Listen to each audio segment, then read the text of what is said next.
Bom, eu queria dar boa tarde a todos, pedir desculpas pela demora, pela conexão, mas é que tem um pequeno problema aqui de informática. E dar boa tarde também para a Célia, a professora Célia, que da Paulista, que está nos vendo. E hoje a discussão vai ser a respeito da síndrome de Cowden e Pittem. O professor Fábio Guilherme Campos, que é professor livre-docente da FIMUSP, que vai estar fazendo essa apresentação. Então, obrigada por ter vindo, Fábio. Imagina, boa tarde a todos. Eu que agradeço o convite, é sempre um prazer, uma honra estar aqui entre vocês, um lugar onde eu tenho aprendido bastante e pretendo continuar vindo para aprender mais ainda. Então, hoje nós vamos conversar com vocês sobre síndrome de Cowden. Eu trouxe no início aqui o quadro clínico, o caso de uma paciente que nós atendemos há algum tempo lá no Hospital das Clínicas. Então, a minha ideia é chamar atenção para alguns dados inicialmente através desse caso, e, em seguida, nós vamos fazer uma pequena revisão com vocês, porque, como é uma situação, uma síndrome muito rara, a experiência prática de cada um realmente muito limitada, né? Eu não sei se a impressão é essa que vocês têm, mas, para vocês terem uma ideia, em todos esses anos de HC que eu tenho 4 casos lá, e acho muito. 4 casos de síndrome de Cowden com manifestação do aparelho digestivo, então, porque é esse o motivo pelo qual caiu na minha mão. Claro que existe síndrome de Cowden só dermatológica, o dermatologista acho que vê bem mais. Mas com manifestação do aparelho digestivo, eu queria saber até a opinião de vocês, se realmente corresponde a essa raridade ou não. Fábio, boa tarde a todos. Boa tarde, Pilar. Fábio, muito obrigado por ter vindo colaborar com a reunião de hoje do GET. Achei muito interessante você ter escolhido trazer um paciente de síndrome de Cowden, porque, como você falou, é uma síndrome que é muito pouco comum, mas, por outro lado, é uma das síndromes mais ricas em termos de manifestação, não só não oncológica, mas também oncológica. Oi, tudo bom, Bernardo? Senta lá. O Dr. Bernardo Garicochê acabou de chegar e a gente não pode esquecer que essa riqueza de manifestações não oncológicas e oncológicas coloca o diagnóstico da síndrome de Cowden de uma maneira muito complexa, porque ela pode ser diagnosticada por diferentes frentes de diagnóstico. Pode ser diagnosticada pelo dermatologista, pelo mastologista, por causa do câncer de mama, pelo coloproctologista, como você vai falar, e assim por diante. Então, muitas vezes, esses pacientes ficam perambulando nos ambulatórios sem uma centralização da organização e da orientação e o aconselhamento desses pacientes. Eu não sei o que o Bernardo acha disso, a Érica, mas é uma impressão que eu tenho, que ela não é a gente vê como uma síndrome muito pouco comum, mas, na verdade, eu acho que ela passa despercebida por causa dessa característica, e, dependendo da manifestação inicial dela, é onde o paciente vai começar a fazer o seu segmento, o seu tratamento. Você não acha, Bernardo? Então, o pessoal da... Tá ligado. Tá ligado. O pessoal da Universidade de Chicago, a Olofumilá e a Olopade, né, ela tinha desenvolvido uma época, uma retificação dos critérios de diagnóstico clínico da síndrome de Cowden. Porque é claro que as primeiras famílias onde foi diagnosticada essa síndrome, elas tinham um padrão muito penetrante da mutação, e você começa a enxergar aí um monte de gente com pápula papilomatosa, triquilemomas, câncer de tireoide, câncer de mama, pólipos amartomatosos em todo o tubo digestivo. Tá? Mas existe uma variação, que nem Lynch, a gente vê isso, vai estar vendo em Lynch agora, né? Uma variação muito grande do fenótipo. Então, eles fazem uma medição lá, que eles acham que é um dos fatores mais prevalentes em pacientes com mutação no PTEN, que é a macrocefalia. Então, eles ficam medindo o tamanho do crânio lá, tudo, né? A gente não tem feito isso normalmente nos pacientes aqui, para fazer diagnóstico clínico, né? Mas é uma ideia. Não sei se você se lembra da apresentação da Cleveland Clinic aqui no Insight, o mês passado, que ela terminou a apresentação colocando uma fita métrica no slide. Olha, o principal teste para fazer diagnóstico de Cowden é esse aí, né? A ferramenta é a fita métrica, né? Então, vamos lá, Fábio, vamos começar o caso clínico, a gente vai discutindo em seguida. Isso. Então, uma mulher de 42 anos de idade, cor parda, que foi encaminhada pelo dermatologista porque ela estava apresentando diarreia e hemorreia ocasionais. Então, ela já veio propriamente com o diagnóstico de síndrome de Cowden, que, na visão do dermatologista, era caracterizado por essas alterações de pele, boca, mãos e pés, que estão aqui exemplificados nessas figuras, e que são considerados os sinais patognomônicos da síndrome de Cowden. E ela foi encaminhada para a investigação dessas alterações intestinais que ela tinha. E é claro, como todo bom coloproctologista, a gente começou com a colonoscopia, né? Depois do exame proctológico, fizemos a colonoscopia, cuja figura está aí, que mostrou a presença de vários pólipos no intestino, diferentes tamanhos, essa é uma característica muito importante, mas não tinha nenhum pólipo enorme, pólipos com diferentes tamanhos, variavam no máximo os maiores, entre 1 a 2 centímetros de tamanho, não obedecia a nenhum critério de localização preferencial, colo direito, uma concentração no colo esquerdo, tinha uma distribuição universal, sem nenhum critério importante. E o que chamava a atenção é que a biópsia de vários desses pólipos, não foi biopsiado apenas 1, 2 ou 3, foram biopsiados vários, principalmente os maiores, vieram todos pólipos hiperplásicos. Então, essa foi a conclusão da colonoscopia. Com esses dados em mão, nós passamos a perguntar, a discutir, então, aqui, qual é a síndrome diagnóstica sindrômica, que nós estamos falando, a hipótese diagnóstica sindrômica desse caso, que é a síndrome de Cowden, né? Fica bem claro, se você juntar a parte, o fenótipo dermatológico dela, da boca, da mão, que vocês viram, junto com esses dados do cólon dela, você já tem claramente que você está falando de um paciente com síndrome de Cowden. E, a partir daí, o que nós vamos fazer com essa paciente? Então, quando você está na frente de um caso como esse, que outros exames, que outro rastreamento você vai fazer, que tipo de vigilância você vai fazer. Então, eu queria que vocês discutissem isso antes, depois nós vamos comentar, e durante talvez 15, 20 minutos no máximo, na parte final, vamos discutir uma revisão de literatura breve que eu fiz sobre o assunto. Bernardo, quer começar? Você consegue pela pilar, hein? Pode você pela pilar. Não, acho que uma questão importante no Cowden é a mama, né? Acho que uma das que, puxando um pouco para uma área que eu trabalho um pouco mais, é a avaliação dos pacientes com alto risco para câncer de mama, então eles precisam de uma vigilância bastante significativa, né? A partir de que idade você sugeriria o controle da mama? Olha, agora eu não tenho certeza absoluta, mas são pacientes mais jovens. Eu acho que essas pacientes entram, agora eu não tenho certeza se a faixa etária são 35 ou 40 anos, mas são pacientes bem mais jovens. A penetrância das mutações impitentes são elevadíssimas para câncer de mama. Então, chega parecida com BRCA1, BRCA2. Né? Acho que o que chama, a síndrome é rara, por isso que a gente acaba vendo muito... É rara.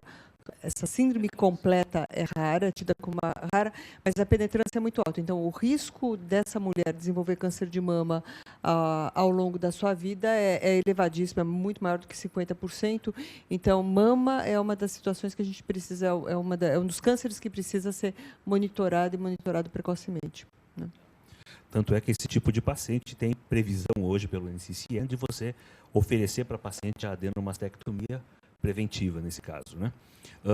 Outro câncer que é importante é o tireoide, de câncer de tireoide. Geralmente, os papiríferos de tireoide acontecem com uma frequência grande em idade jovem. Então, essas pacientes, às vezes, elas chegam no consultório com uma síndrome de Cowden por conta de um câncer de tireoide. Com 18 anos, 20 anos de idade, a gente descobre a síndrome por conta do câncer de tireoide. Então, elas têm que ficar fazendo acompanhamento com ultrassom de tireoide, com medida de T3, T4, TSH, essas coisas todas, porque pode ser precedido por um período de hipotireoidismo. E o cólon, né? O cólon, isso. Queria te fazer uma pergunta sobre isso que você comentou. Você acha que com essa penetrância tão grande, com esse risco tão alto de câncer de mama, cabe nessas pacientes, uma vez detectada a mutação, é claro, você indicar uma mastectomia, mesmo na ausência de qualquer nódulo mamário, na ausência de qualquer alteração de risco?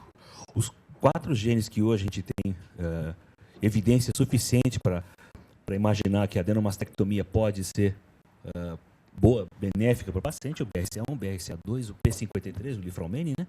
E o PTEN, tá? Que é o gene da síndrome de Cowden.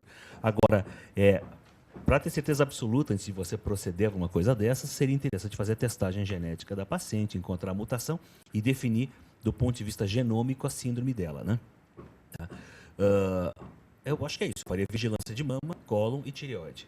Tá? Se a paciente optar por não fazer adenomastectomia, tá? Aí você pode fazer acompanhamento dela com exames de imagem da mesma forma que você faz para pacientes com mutação de BRCA1, BRCA2, que é com ressonância magnética de mama, né?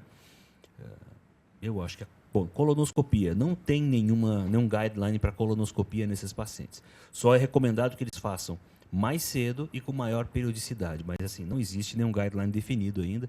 Isso vai a critério do médico que está atendendo a paciente, tá? E do próprio paciente, né? Não, só queria cumprimentar a doutora Fernanda Teresa de Lima, que está nos acompanhando também. Obrigado, Fernanda. Bom, vamos continuar. Então, como todo bom cirurgião do aparelho digestivo, eu prossegui e fui para o estômago. E no estômago nós encontramos, principalmente no esôfago, estava até mais frequente do que no estômago, várias lesões elevadas. Está aqui a fotografia da endoscopia, pequenas. A paciente era totalmente assintomática do ponto de vista de trato digestivo alto. A imensa maioria dessas lesões eram hiperplásicas, mas tinha 2 pólipos adenomatosos, que foram ao acaso. Não foi nenhum pólipo diferente ou maior do que os outros pólipos que nós encontramos. Então, foi uma surpresa a gente ter descoberto aí 2 pólipos adenomatosos no meio. E os dois, essa paciente tinha o H. pylori associado na biópsia gástrica. E fizemos a mamografia logo de cara, normal, e a paciente tinha, esse aí é o aspecto do pescoço dela, ela tinha esse abaulamento cervical, que já indicava a presença de alguma alteração na tireoide. Partimos para o ultrassom, um nódulo hipericogênico, cuja biópsia revelou um carcinoma folicular. Né? Aos 42 anos de idade, a paciente disse que o médico já tinha suspeitado antes, mas ela não deu muita bola, ela notava que o pescoço estava abaulado já há algum tempo, ela acabou sendo operada da neoplasia, uma neoplasia ainda inicial, com bom prognóstico, e desse ponto de vista, ela está bem. Então, eu vou trazer aqui alguns dados. Só para uma correção do meu. Não, eu falei que era carcinoma papilífero, que tem uma síndrome chamada carcinoma papilífero familiar, e eu estava com esse troço aqui. É folicular mesmo, eu estava enganado, só para não ficar nenhuma. É folicular, tá certo? Perfeito. Como a gente sabe, todos aqui comentaram, como eu falei para vocês, nos arquivos do HC, pelo menos no meu departamento de gastroenterologia, nós temos 4 casos nesses anos todos, quer dizer, é uma coisa muito rara. Então, acho que eu aproveitei essa oportunidade para trazer alguns dados mais recentes, importantes sobre o Cowden para vocês, para a gente rever, e depois, no final, nós vamos discutir esses dados. Bom, todos sabemos que as síndromes genéticas que geram, principalmente câncer coloretal hereditário, elas dependem podem ser classificadas de acordo com a sua expressão fenotípica, genética, é claro, e do ponto de vista dos pólipos, a patologia. A gente costuma distinguir no cólon dois grandes grupos, as síndromes poliposas e as não poliposas, que é o Lynch e o câncer coloretal familiar tipo X. E nas síndromes poliposas, na dependência do tipo histológico, as poliposes adenomatosas, na sua forma clássica, atenuada e a recentemente descrita associada ao gene multi-YH, as poliposes amartomatosas, Pott-Jaggers, polipose juvenil e associadas ao gene PTEN, e as poliposes serreadas, que hoje têm sido classificadas também junto com aquela polipose hereditária mista, com vários pólipos, que ainda não encontrou uma denominação clara na literatura. E as poliposes associadas amartomatosas, associadas à mutação do gene PTEN, elas são consideradas a ararinha azul, né? Quer dizer, um bicho raro, a gente vê poucos elementos na vida. Eu vi em toda a minha... Eu estou formado há 30 anos, embora pareça que eu me formei ontem, mas nesses 30 anos de formado, eu vi um caso de Pott-Jaggers no meu consultório e tem um monte no HC, mas é raro. Polipose juvenil, eu operei 3, 4 casos na minha vida inteira, né? Quer dizer, Cowden, como falei para vocês, esses 4 casos, a gente vê pouco desses casos, né? Felizmente, mas são síndromes muito importantes.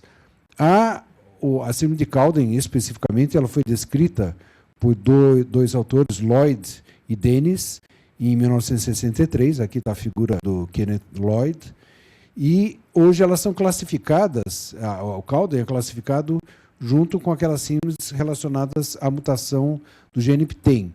Tem muitos, inclusive, que consideram a síndrome de Banayan-Riley-Ruvalcaba uma expressão fenotípica pouco distinta do Cowden, basicamente relacionada à idade do aparecimento, que o Cowden seria uma síndrome do adulto e a outra seria a síndrome do infanto juvenil, da criança, né? Mas o que era classificado antes separadamente, hoje se entende como uma síndrome só. Está aqui o esquema do gene PTEN lá na parte superior à direita, um gene que tem 9 exons. A síndrome de Cowden tem essa incidência, para vocês terem uma ideia. Se você for comparar naquele quadro à direita a incidência das 3 poliposes amartomatosas, vocês vão ver que a polipose juvenil é de 1 a 100 para 1 a 160 mil, e a síndrome de Cowden, que é a mais rara, é 1 para 200 mil ou mais, em algumas casuísticas. Então, de todas elas, realmente é a mais rara. É uma polipose adenomatosa, é uma polipose autossômica dominante, com história familiar. Tem a sua principal característica, essas alterações mucocutâneas que nós vamos ver. Classicamente, depois nós vamos entender por que eu estou falando classicamente, a polipose era considerada amartomatosa, no trato digestivo, tireoide, mama, endométrio, e com maior risco desses tumores que nós já comentamos aqui, mama, tireoide, endométrio e trato gênito-urinário.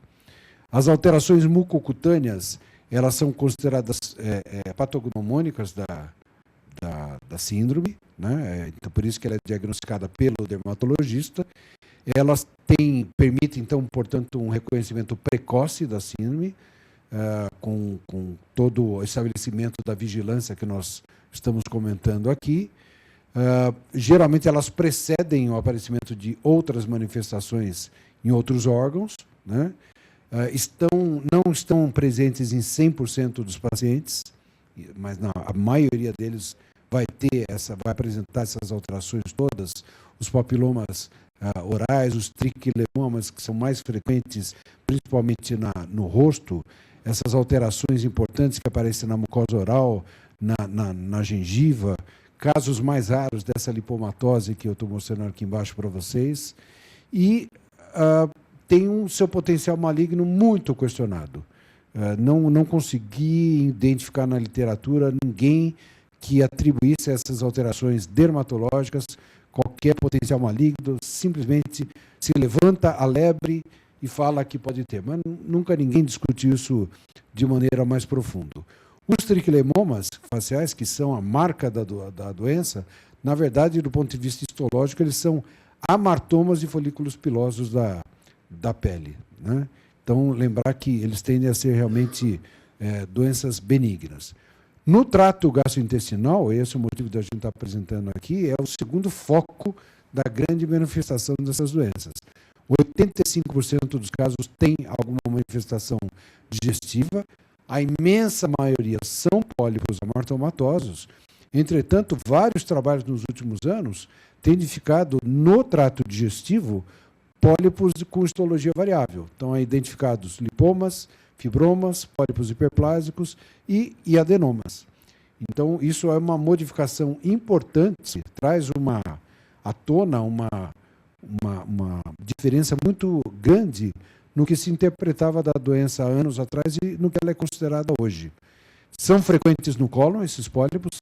Entre 30% a 60% dos doentes vão exibir pólipos colônicos, raros no intestino delgado, e geralmente, como está mostrado nessa figura aqui de um outro paciente nosso, são pólipos pequenos, sésseis e assintomáticos.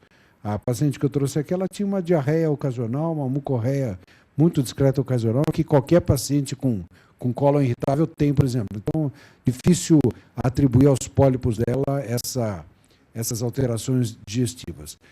Esse trabalho aqui, ó, um trabalho publicado muito recentemente, que eu achei muito importante, porque ele fez uma revisão sistemática da literatura sobre 107 doentes submetidos à colonoscopia, com uma média etária de 37 anos, fazendo um enfoque especificamente nos pólipos colônicos desses pacientes.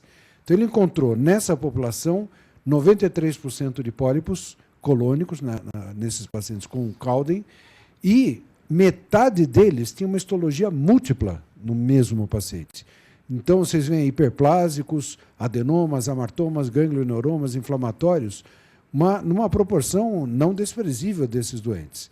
E risco de câncer nessa população, incidência 11%, numa idade média aos 46 anos de idade, portanto, mais jovem do que a população em geral.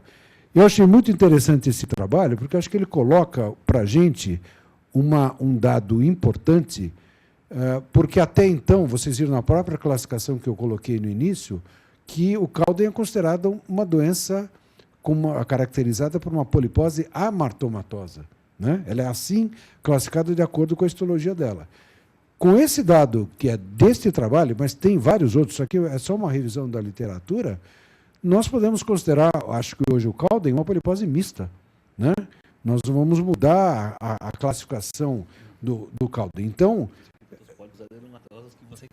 isso explicaria os pólipos adenomatosos que você encontrou no teu paciente, né? Exatamente. E ressalta a importância de você identificar esses pólipos, a vigilância, porque traz uma maior potencial de malignidade. Se você só tem pólipo amartomatoso, que também tem potencial maligno, mas ele não é igual de um pólipo adenomatoso. Você tem que ressaltar isso aí. Então, aquela clássica associação de pólipo amartomatoso para você sugerir o diagnóstico tem que cair fora, né? E principalmente histologia múltipla de pólipos. Será que a polipose múltipla hereditária mista não tem um parentesco com o que tem? Porque nessa polipose não foi identificado nenhum gene até hoje, né?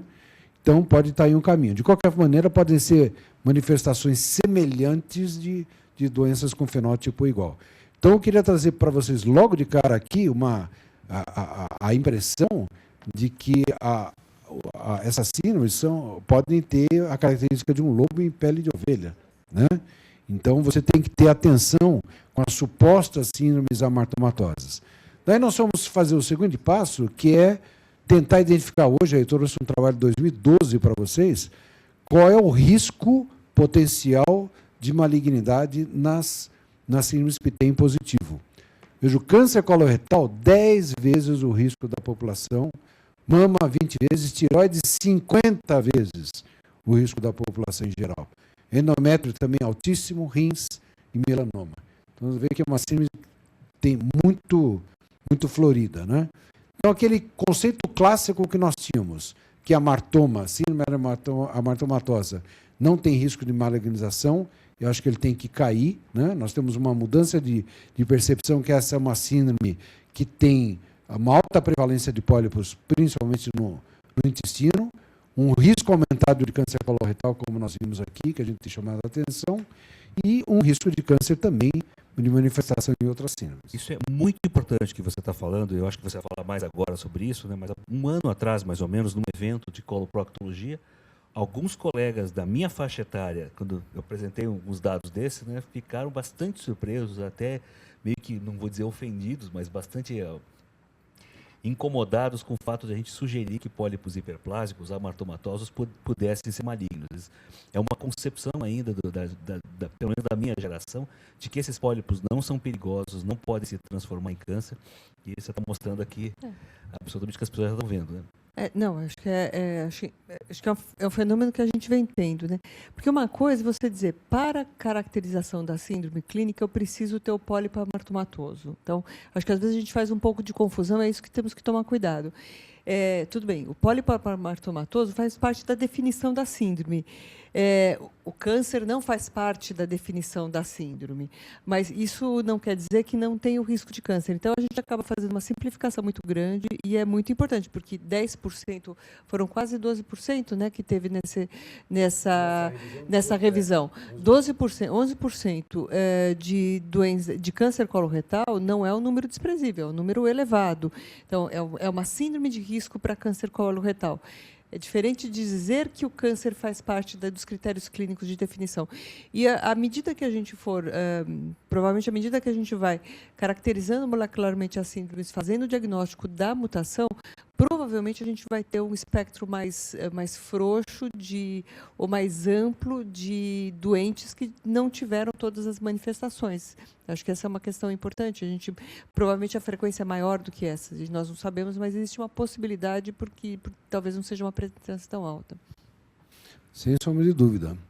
Então, esse aqui é um trabalho que eu publiquei coincidentemente. Vocês fizeram o convite para a gente trazer esse caso, mas coincidentemente eu acabei de publicar um trabalho sobre Cowden. Então, eu queria só te interromper. A doutora Célia Aparecida está te parabenizando pelo trabalho e disse que ela acabou de fazer uma apresentação e uma discussão na reunião sobre o seu trabalho. Ah, que bom. Fico muito contente. Que nós fizemos uma revisão sobre o risco de câncer coloretal, que é o foco do meu interesse maior, nas síndromes amartomatosas. E nessa revisão, vocês veem que a gente identificou nos trabalhos polipose juvenil de 40% a 68%, Poit-Jeghers 39% a 57% e das TEM positivas 18%. E é engraçado que se eu li muito da literatura sobre isso, você vai em trabalhos mais antigos, vou dizer para vocês 10 anos, 5 anos atrás, não é muito longe não, e falavam que não tinha risco de câncer de cólon.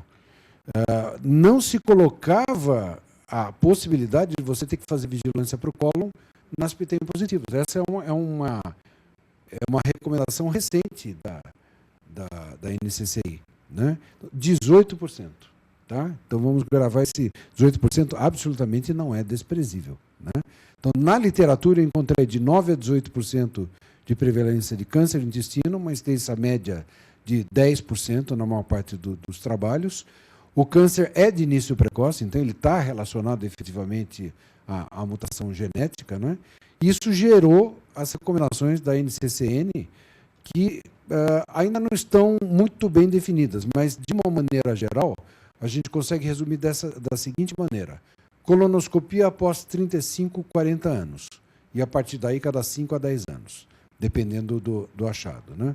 Se o doente é sintomático do ponto de vista de cólon, você pode fazer mais frequente do que isso. Se você encontra múltiplos pólipos, e é aquele aspecto característico do caso que eu trouxe aqui, que tinha uma polipose muito grande no cólon, ou se você encontra pólipos adenomatosos no cólon, cada 1 ou 2 anos a sua colonoscopia. E você pode passar de 3 a 5 anos se os pólipos são esparsos ou se você não encontra adenomatosos. De maneira genérica, são essas as recomendações para cólon hoje de segmento.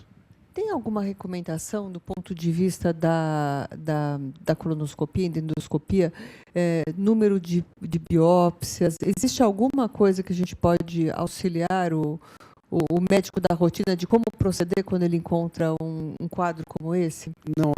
Não existe, por exemplo, eu também pensei que pudesse existir isso como a gente tem para retocolite, displasia e tal, não tem. Na verdade, a única recomendação é, se você vira um pólipo suspeito, tire. O que é um pólipo suspeito? Um pólipo que é próximo de 1 centímetro, 0,8 centímetros ou mais, ou um pólipo que tenha uma característica de um pólipo adenomatoso. Eles, do ponto de vista macroscópico, um colonoscopista experiente consegue olhar para esses pólipos de maneira diferente e ressecá-los. Mas não há assim, olha, tire 10 pólipos do cólon direito. Não, isso não. Em termos de número, não. Só pólipo suspeito pelo tamanho e pelo aspecto macroscópico. É a única coisa. Bom, essas são as recomendações para cólon. Como já foi muito bem debatido aqui, o risco para câncer de mama é enorme. Na literatura, 30% a 50% dos doentes têm essa possibilidade, o risco estimado em vida é de 80% para câncer de mama, né? Então, daí, isso traduz aquilo que o Bernardo tinha comentado aqui do risco das pacientes, e você até indicar uma cirurgia profilática, porque o risco realmente é muito grande, né? Tiroide não é só câncer que tem, você pode ter bócio, pode ter tiroidite. 2/3 dos doentes com Cowden vão ter uma dessas 3 alterações de tiroide. Então, tiroide é outro campo mandatório que você tem que estar de olho, tem que estar sempre examinando. A recomendação para tiroide é 10 anos de idade. Você começar com exame físico, bioquímica da tiroide e ultrassom com biópsia nos nódulos identificados, a palpação, num eventual ultrassom, daí fazer biópsia. A partir dos 10 anos de idade, dependendo dos achados. E, muito importante, aquilo que o Bernardo já tinha comentado aqui, que 80% dos pacientes com Cowden podem ter graus diferentes de macrocefalia. É considerada hoje, não era considerado, mas é considerado hoje um fator, uma característica importante, um fator de diagnóstico maior dessa síndrome. Outras alterações existem, alterações do palato, retardo mental, mal caracterizado, mas de uma maneira geral um retardo mental leve em vários doentes, e tumores do sistema nervoso central, incidências que ainda não são conhecidas, mas reconhecidas como maiores do que a incidência na população geral. Então, só lembrar que macrocefalia é um critério diagnóstico importante. Classicamente, então, você tinha os critérios chamados patognomônicos de reconhecimento da síndrome, que basicamente são representadas pelas alterações mucocutâneas, todas que nós já mostramos aqui. Você tinha os critérios maiores, câncer de mama, tiroide, macrocefalia e endométrio, e os critérios menores. E daí havia aquela combinação de tantos critérios maiores, tantos menores, você fazer o diagnóstico, mas acho que isso na prática não traz nenhuma... É difícil você guardar esse tipo de coisa, né?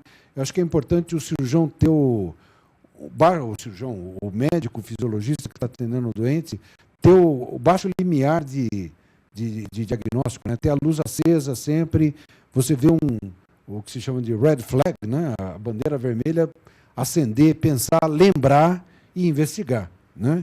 Então, é mais importante você reconhecer as características da doença do que saber combinações de critérios maiores e menores.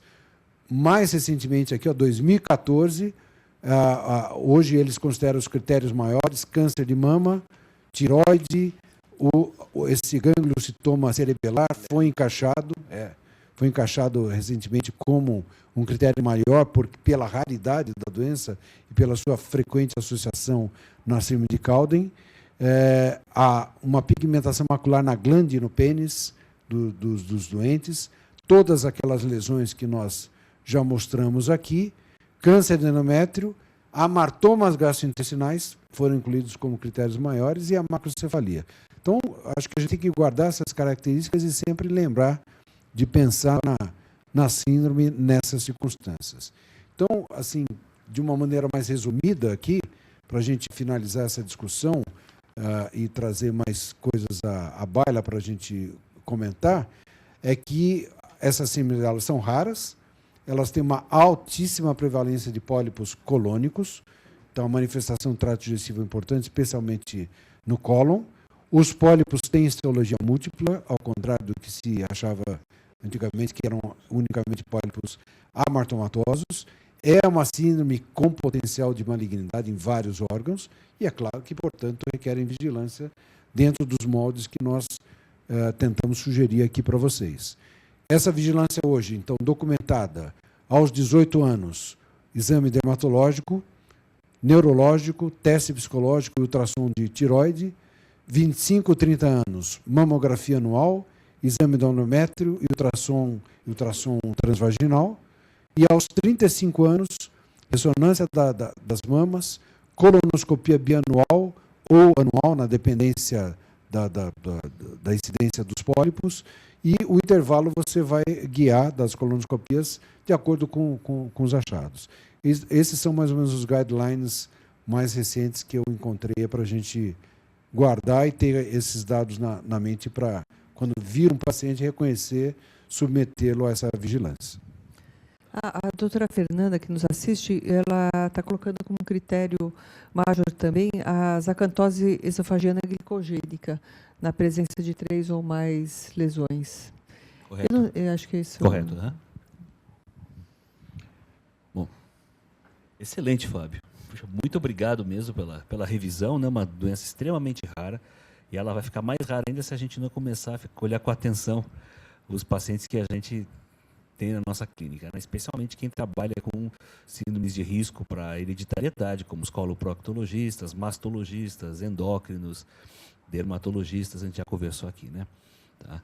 Se alguém tem alguma dúvida aqui, que gostaria de fazer alguma acho colocação? que e assim, é uma síndrome que, apesar de ser uma síndrome rara, a associação de doenças são as lesões graves que podem levar a óbito são lesões que você pode fazer o diagnóstico precoce, se monitorar, e você consegue ou fazer uma intervenção de redução de risco.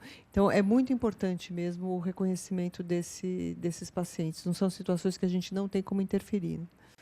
Acho que Queria fazer mais uma pergunta aqui para o Bernardo, que tem uma grande experiência em lidar com esses doentes. Eu lido com as doenças genéticas mais relacionadas ao cólon e tenho as minhas dificuldades, porque quando você fala em cólon, você está falando de uma cirurgia grande, você está falando possibilidade de o indivíduo ter uma complicação grave, na possibilidade de ele sair com uma colostomia. Então, envolve uma série de dados a mais do que doenças genéticas com outras características, como a de Cowden que a gente viu agora. Você tinha citado aquela possibilidade de você indicar uma mastectomia. Claro, isso é um trauma, é uma cirurgia grande para a mulher e é um impacto psicológico importante. Mas como vocês têm visto no Brasil a indicação de cirurgias profiláticas quando você ainda não tem uma manifestação clara de uma lesão de potencial risco maligno? Você acha... Porque uma coisa a gente está aqui no ar-condicionado, num belo auditório, olha, tira a sua mama, viu? Tira que é melhor, você vai ficar tranquilinha, vai para casa. Mas na hora que você senta com o teu paciente ali na frente e vai discutir com a tua família, a conversa muda, né? Eu quero saber de você e da Pilar, como é que vocês têm encontrado essa situação na prática? Acho que é assim. Na verdade, você tem duas coisas para oferecer para os pacientes. Primeiro, você tem que discutir com o paciente qual que é a chance dele desenvolver o câncer. Então, ele tem que ter muito claro qual que é o risco. Qual é o risco dele? O diagnóstico molecular, eu sei que ele tem uma mutação e, portanto, eu consigo colocar num determinado risco. A gente não pode fazer a discussão só da cirurgia. Quer dizer, a alternativa à cirurgia é a vigilância constante, que são exames semestrais. Isso também não é uma situação tranquila para o paciente. Então, fazer o exame periodicamente, fazer o exame, pensar no resultado do exame, isso também traz um desgaste, um estresse bastante importante para o paciente. Então, primeiro, não é uma decisão que o paciente tem que tomar em uma semana ou duas. Essa é uma decisão que tem que ser pensada, tem que ser amadurecida e, muitas vezes, até precedida pela experiência de fazer exames de rastreamento constantes, porque eles também geram muita ansiedade. Então, acho que é uma questão que não tem uma resposta certa, essa é uma decisão do paciente, mas eu acho que, no Brasil, a tendência é aceitar a mastectomia profilática, não me parece tão complicado assim, pelo menos em BRCA os pacientes aceitam e acabam preferindo a mastectomia profilática muitas vezes em detrimento desse segmento constante, porque o segmento também é muito desgastante. Fazer um exame, esperar pelo resultado, sempre com a possibilidade de ele vir positivo, também traz uma ansiedade, né? Então, são duas situações de risco. Acho que não tem... É uma discussão que tem que ser muito individualizada e amadurecida para que não haja arrependimento. A tendência de ter arrependimento, ter dificuldades, é quando você não tem um amadurecimento antes da decisão. Bernardo. Absolutamente, eu concordo, sim. E o que está em questão, assim, em primeiro lugar, é que a gente sabe hoje, pelo acompanhamento, pelo follow-up de muitos anos e muitas pessoas, que o procedimento de adenomastectomia nas pessoas que têm mutação como essa da síndrome de Cowden, mas BRCA1, BRCA2 especialmente, ela reverte em benefício de sobrevida. Tá? Então, isso já está bem definido, é uma questão já, claro. Isso. Tá? Então, não só no risco de ter câncer de mama, mas de morrer de câncer de mama também. Tá? A segunda coisa é que muitos desses pacientes que vêm fazer um teste genético, buscar aconselhamento, eles estão com uma percepção muito alta já do seu risco.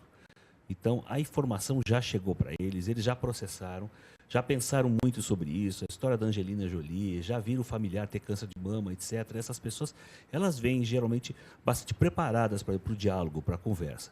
Os poucos casos que eu tive que as pessoas se surpreenderam muito com a proposta de uma cirurgia eram raridades. São casos que vieram de outra forma, chegaram no consultório, mas a grande maioria das pessoas estão preparadas já para assumir esse tipo de discussão, quando não o contrário, Fábio, quando já vêm prontas para fazer a adenomastectomia, independente do resultado do teste genético. Tá? Vem com a cabeça feita, porque a pessoa acha que vai ter câncer e acabou. Né? Então, essa é uma situação que a gente tem que manejar, até dizer para o paciente, olha, você não tem a mutação, tá? A hora que tirar a mama não dá para costurar de volta. Tá? Então, essas coisas a gente tem uma conversa geralmente franca, mas nem sempre eu consigo reverter a decisão da paciente de fazer a cirurgia da adenomastectomia, até que ela vai se sentir protegida. Quanto à cirurgia do cólon, a única situação que eu conheço que recomenda fazer uma colectomia profilática é na polipose adenomatosa familiar, tá? Nem Poitziegas, a gente recomenda isso. Eu fiquei até em dúvida nesse caso que você mostrou, onde tem centenas de pólipos no intestino, né? Se eu indicaria ou não, sugeriria ou não uma colectomia, mas assim, vendo os teus dados, com 20% de risco de câncer coloretal, eu hoje acho que nem nos casos mais grosseiros de muitos pólipos, eu começaria pensando nessa possibilidade. Ou talvez, assim, uma coisa que não seria uma indicação clássica para Cauda. Então. Essa doente eu indiquei colectomia e ela negou. Por isso que eu perguntei isso aí. Ela falou, doutor, por que o senhor vai me operar? Eu tenho câncer? Não, não tem câncer. Você tem uma colonoscopia, vocês viram a fotografia dela, numerosos pólipos. Como é que a gente vai vigiar isso, né? E ela tem alguma sintomatologia, mesmo que frustra, mas tem alguma sintomatologia. Eu falei, não estou nem preocupado com os seus sintomas, eu estou preocupado com o número de pólipos. Falou, qual a alternativa a isso? A alternativa é a colonoscopia anual. Essa é uma paciente para fazer colonoscopia anual. Ela tem pólipos de 1 a 2 centímetros, numerosos. Falou, doutora, posso fazer uma colonoscopia hoje e não ter um câncer e ano que vem tenho câncer? Sim, claro que pode. Daí você vai querer operar. Ela falou, sim, mas hoje eu não quero operar. Falei, então tá bom. Isso parece razoável. Eu acho que se o paciente descobre um pólipo que tem um carcinoma in situ, ou seja, tem algum tipo de transformação maligna em um pólipo, fica muito mais fácil para a gente tomar a decisão de propor para o paciente fazer uma colectomia se ele tem muitos pólipos. Num paciente que ainda é assintomático, nessa situação, é claro que vai depender muito da percepção do paciente e do próprio médico. É muito individualizada a conduta desse tipo de caso. Né? Mesmo em Lynch, por exemplo, a gente não faz colectomia profilática, né? É isso. Alguém gostaria de, eventualmente, mandar alguma pergunta? Existe alguma requerimento nesse sentido?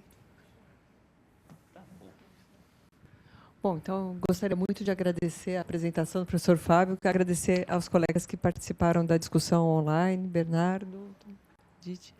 E foi excelente a apresentação, acho que esse é um tema relevante.